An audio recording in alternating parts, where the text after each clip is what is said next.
నూతన సంవత్సరం కానుకగా హైదరాబాద్ షేక్పేట్ ఫ్లైఓవర్ అందుబాటులోకి రానుంది. నేడు తెలంగాణ పురపాలక శాఖ మంత్రి కేటీఆర్ ప్రారంభించనున్నారు. 6 లేన్లతో ఏర్పాటైన ఫ్లైఓవర్ ద్వారా బయోడైవర్సిటీ జంక్షన్ నుంచి జేఎన్టీయూ జంక్షన్ వరకు దాదాపు 17 కిలోమీటర్ల మేర ట్రాఫిక్ ఇబ్బందులు తీరనున్నాయి. హైదరాబాద్ ను సిగ్నల్ ఫ్రీ నగరంగా తీర్చిదిద్దేందుకు రాష్ట్ర ప్రభుత్వం ప్రత్యేక శ్రద్ధ చూపుతోంది. ఈ నేపథ్యంలో వ్యూహాత్మక రహదారుల అభివృద్ది పథకం ఎస్ఆర్డీపీ కింద చేపట్టిన మరో ప్రాజెక్టు అందుబాటులోకి రానుంది. ఈ పథకం కింద 333.55 కోట్ల రూపాయల అంచనా వ్యయంతో 2.8 కిలోమీటర్ల మేర నిర్మించిన షేక్పేట ఫ్లైఓవర్ ను నూతన సంవత్సర కానుకగా నేడు పురపాలక శాఖ మంత్రి కేటీఆర్ ప్రారంభించనున్నారు.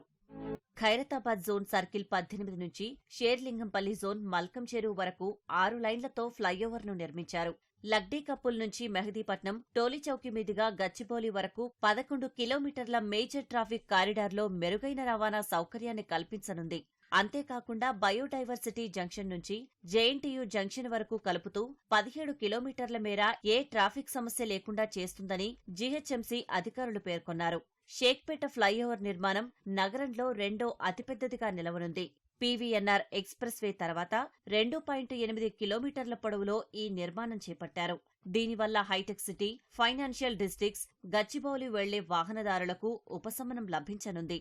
ఆయా మార్గాల్లో ప్రయాణించే వారికి ఇంధన వ్యయం, ప్రయాణ సమయం భారీగా తగ్గనుంది. హైదరాబాద్లో ఎస్ఆర్డీపీ ద్వారా చేపట్టిన ఫ్లైఓవర్లలో ఇది అత్యంత పొడవైంది. ఆరంఘర్ నుంచి ఎల్బీనగర్ వెళ్లే రహదారిలో మాజీ రాష్ట్రపతి Abdul Kalam multilevel flyover junction ను మంత్రి కేటీఆర్ ఇటీవల ప్రారంభించారు. వ్యూహాత్మక రహదారుల అభివృద్ది పథకం ద్వారా మొత్తం 8,000 కోట్ల రూపాయల అంచనా వ్యయంతో 48 రకాల వివిధ అభివృద్ది పనులను ప్రభుత్వం చేపట్టింది. అందులో సుమారు 2,000 కోట్ల రూపాయల విలువైన ఫ్లైఓవర్లు, అండర్ పాస్లు, ఆర్ఓబీలు, ఆర్యూబీలు తదితర 24 పనులు పూర్తయ్యాయి. సుమారు 6,000 కోట్ల రూపాయల విలువైన మరో 24 పనులు వివిధ ప్రగతి దశల్లో ఉన్నాయి.